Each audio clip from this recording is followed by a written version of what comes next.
Mga kababayan, huwag ninyong palampasin at panuurin ng buo ang mahalagang sinabi ni Senador Raffy Tulfo sa kanyang talumpati. Sa kanyang pahayag, detalyadong ibinahagi at tinalakay ng senador ang lahat ng impormasyon at katotohanang nakuha niya ukol sa usapin na kinasasangkutan ng 18 mga kargador, or mga Marines. Kaya mahalagang marinig at malaman ninyo ang bawat salita at detalye mula mismo sa kanyang bibig upang maging malinaw sa ating lahat ang tunay na pangyayari at ang mga isyong kailangang bigyan ng tamang pansin at paglilinaw. Mr. Chair, it took all my energy to not to gate crush the live selling that happened here last June 4.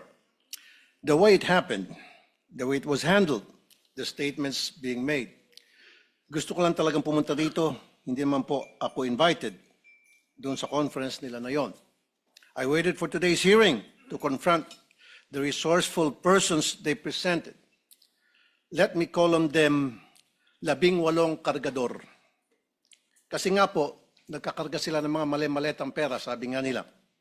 Yun po talagang trabaho nila, taga-bitbit, taga-karga ng maleta. Una, sino ba itong 18 kargador ng mga maleta? Saan ba sila galing? We cannot simply bring in people sa Blue Ribbon Committee na nag-aakusa na mabibigat na paratang nang hindi man lang nalalaman kung karapat-dapat ba sila paniwalaan. Kasi simulang-simula pa lamang po na tinawag silang 18 Marines, may paglilinlang na agad. Yung bansag na 18 Marines sa isang paraan upang pabanguhin sila sa publiko. Matik po kasi yan. Pag sinabing Marines, iba po ang respeto ng mga tao. Pero hindi naman po silang lahat ay dating Marines. At mahigit kalahati sa kanila ay discharged without honors or dishonorably discharged from service for various offenses. Ibig sabihin, palpak sila. Tulad ng pagiging AWOL o absent without leave. Why is this information very important? Because for people to believe their allegations, it must come from a credible and reliable source. And so, the people using them portray them as heroes. God damn. Sabi nga ng isa sa mga senador na dumalo nung araw na yon, bayani daw po sila. Pero nakakaya naman po sila sa iba nating mga bayani. Na itong 18 kargador na ilang taon nagtrabaho kay Saldico, may 7 years at 9 years at nagbitbit daw, sabi nila, ng sangkatutak ng maleta ng pera. At bigla na lang tinubuan ng konsensya at ngayon ay naninira ng buhay ng mga inosenteng tao, ay tatawagin nating bayani. Pasensya na. Hindi ako papayag na matabi ang mga sinungaling nito kila Jose Rizal, Andres Bonifacio at mga dakila nating OFWs. At dito papasok ang pangulo kong punto. Hindi lang po ang kredibilidad ng 18 kargador ang kaduda-duda. Ang mismong testimonya nila ay nakakapagtaka. Lumabas na po ang ilan sa mga ito sa balita, pero pasadaan lang po natin. Let me show some video clips of the hearing. Video 1. Si Father Flavi ay hinatiran ko ng pera doon sa Mindanao Ab. Isang sobre yun, sir. Anong lugar po yun? Sa Mindanao Ab, sa mismong simbahan niya, sir. Sa may gilid ng kalsada. Bakit po kayo nagdala ng pera doon sa pari? Kasi, sir, hindi ko ano, sir, kung pang ano nila yun, sir, eh. Basta nagdala lang kami ng pera, sir. Tapos doon sa 33... Maleta din ba dinala mo? Isang sobre, sir. Tapos doon, sir, sa 33 Clemente. Baka naman sulat lang pinadala Hindi, kayo sir. sobre Pera, yun. sir. Kita ko mismo, sir, eh. Tapos sa 33 Clemente, sir, isang maleta. Kanino? Kay Father Flavi, binuhat ko papunta sa sakyan niya. Tapos yung suot niya, sir, itim na pangpare. Sagot naman ni Diocese of Cubao Bishop Elias Ayuban Jr., there is no church entrusted to the Society of the Divine Word on Mindanao Avenue or anywhere in its vicinity. Pangalawa, iPhone time travel. 2024 pa lang, wala pang iPhone 16e noong 2024. Pumutok yung flood control po 2024. Nakapagsalita na po dito si Master Sergeant Orly Gotisa. Ngayon, maraming nagliligaw sa amin. Na Ano po? nililigawan po kami na hindi na po kami magsalita. Yung lahat ng cellphone po namin, ibibigay po sa kanila. Sa anong dahilan? Papalitan po ng mga bago po, iPhone po. Ano bang klase yung mga cellphone nyo? Nokia? iPhone 16. So papalitan nila ng mas maganda. Yes, Your Honor. Alam ninyo yung dahilan kung ba't nila gagawin yon? Kasi nandun yung mga picture namin, Your Anong klase ng cellphone para ma-record? iPhone 16e, 128 GB. Nang i-check ng News 5 sa mismong website ng Apple, lumalabas na February 21, 2025 ang pre-order na naturang model na sinasabi ng Bagman sa hearing. Pangatlo, pinili na impormasyon. Ano ang nangyari sa pagpapalabas ng katotohanan? Kung pinipili lang nila kung sino ang ilalabas. Malinaw ang detalye nila sa una nilang affidavit tungkol sa mga maletang dinala sa ilan naming kasamaan dito na may address pa. Pero bakit parang mirakulo na naglaho ang naratibo tungkol dito? Sa original affidavit nung mga dating sundalo, nandun din si Senator Loren daw at saka yung magkapatid na Villar's. Ngayon ko lang nakita yung affidavit. I have not read, etc.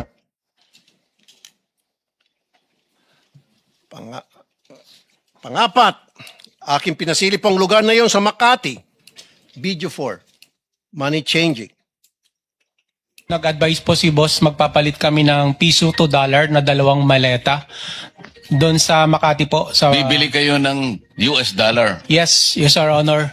Dinala po namin ito sa Per Bank Makati, Salcedo Village po. Dalawang maleta worth of 50 to 60 M po ang laman. Aking pong pinasilip ang lugar na yun sa Makati at walang record ng money changer sa Pearl Bank Building. Dapat po makumpirma ito. At syempre, nandyan din po ang mga kadudadudang testimonya nila laban kay Senator Soto na pinabulaanan niya na dahil nga matagal ng patay ang sinasabi nilang si E.A. Mark or Executive Assistant Mark. At ang pagbawi nila ng aligasyon tungkol kay Representative Laila de Lima na noong mga panahon na yun ay hindi pa kongresista at nakakulong pa. At sabi ni Ombudsman Boyeng Rimulya, ang isang letrato ay delivery na nangyari noong panahon ni Speaker Lord Velasco pa. And so I come to my third point because it seems that some of the information from these 18 porters or cargador are fed. They have a hard time telling their story on their own. Kung papanoorin mo ang live selling nila noong Webes, hirap silang ikwento ang kanilang naratibo. The presiding officers of that conference were coaching and leading the resourceful persons. Pag medyo nagkakamali, siyempre, inaayos ng mga presiding officers ang testimonya. Minsan si Attorney Baligod na, hindi naman involved sa pagbitbit ng maleta, ay siyang tumitistigo tungkol sa nangyari. Wala naman siyang personal knowledge. Ika-4 na punto, nais ko pong humingi ng dispensa sa ating mga Senate media. Bilang broadcaster at kasapi ng media, masakit po tuwing nababansagan ng ilan sa atin na bayaran kasi nasisira po ang propesyon natin. Pero itong pagsisigawan na bayaran ng karamihan sa atin, dito sa lugar na tinawag nyo ng tahanan at buong puso nyong pinoprotektahan sa pamamagitan ng makatotohanang pagpapahayag, ay tatawagin kayong bayaran. Hindi po tama yon. This institution, time and time again, owes you its dignity because you keep the senators on their toes and make sure we stay true to the Filipino people. At kay Senator Cayetano, huwag po tayo masyadong demanding. Ano po? Ito magreklamo na wala ka sa front page. Limited po ang front page space ng mga dyaryo. Kaya pili lang po talaga ang nalalagay dyan. Pero hindi ibig sabihin hindi na sila patas. Dahil kung titingnan mo naman online, all these news outlets reported his statement. It is in their online platform. kung saan libo-libo ang nagbabasa. The front page is reserved for the biggest and latest news. Yun bang bagong kaganapan? Yun po kasing pagkapit sa kapangyarihan at hindi pagtanggap sa pagkatalo nyo, lumang balita na po.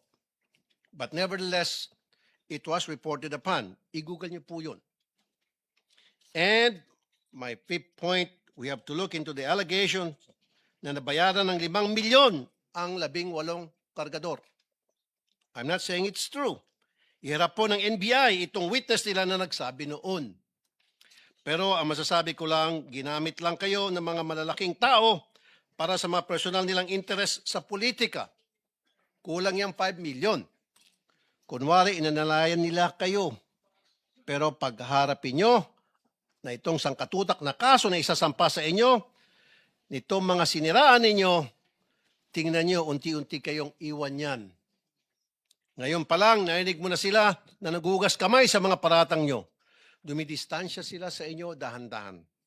Kaya sa ating mga kababayan, mag-ingat po tayo sa paniwalaan or papaniwalaan. Remember, the devil can cite the scripture for his purpose. No more, no less. When Jesus went into the wilderness to pray, the devil tried to tempt him 3 times. But as he was failing to tempt Jesus, and as he was getting desperate, what did the devil do? He quoted the scriptures from the book of Psalms. Huwag po tayo magpapadala sa mga mabubulaklak na mga pananalita dahil lang siya ay nagbabasa ng Biblia. Huwag po tayo basta maniniwala dahil binansagang bayani o Marines ang 18 na kargador. Buksan po natin ang ating mga mata, tenga at utak. Huwag po tayo magpapadala sa mga live selling nila. Tingnan niyo po kung sino ang nagbebenta. Kasi kung mahistoryan ng pagbubudol at di tayo maingat, tayo na pong susunod na biktima nila.